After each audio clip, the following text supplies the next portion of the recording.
12 વીઘાના સમસનનું દેરું છું. હું મેઠી વખડીની માતા છું અરવિંદભાઈ. મારા ને અરવિંદભાઈમાં વાત નહીં થઈ. અરવિંદભાઈ અત્યારે હું તમારી માતા છું, હું સભાની માતા છું, હું 12 વીઘાના સમસનનું દેરું છું.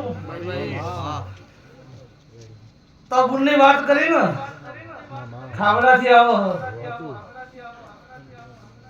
અરવિંદભાઈ. કદી કદાચ તમે મારો શરીરનું ગોળ ઉતાર્યું હોય, મારો સાચો લેખ સરપંચ જોણતા આવ્યું જોણે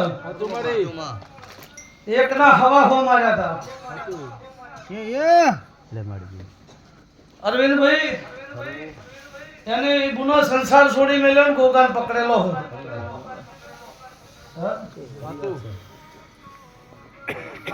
સંસાર નહીં જોતો અને ગોગો જોવો.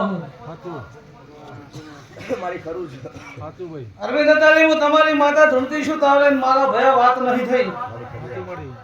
લાઈવમાં અભિષેક સિક્કાના રૂપિયા ઉપાડીને બેડું બુન આવે. અરવિંદભાઈ પણ બુનને એવી ટેક છે આતડે કે ઘેર જાતો મને ગોગો ના મળે, ઘેર પોકવું નહીં, વચ્ચે આપઘાત કરવો હોય હું ખાખડીની માતા ધૂમ હતા. આવો નો બે બુનને ઓળતો સરપંચ. હું તારા ભાઈબંધની માતા છું અરવિંદ, તમારી નાતની માતા છું. કાળી નાગણી બની ના મળું મારું નામ દેહમાં જરૂર નહીં. 11 દાડોનો દીકરો હતો ને પૂરો સંસાર છોડેલો છે. એ છોકરો 18 વર્ષનો થયો, એનો 6 મહિને દીકરો ન આવે તો દીકરો યાદ નહીં આવતો, પણ 1 મિનિટ માટે ભોગો ભૂલ નહીં ભૂલતી. છેલ્લે એન્ડમાં એવું કીધું કે હવે ભોગો ન આવે તો જીવવું નહીં. અને ઇંદાળો મારી બેન લઈને તારો શરીર અથવારો થયો છે, ભોગા નજર કર્યો છે.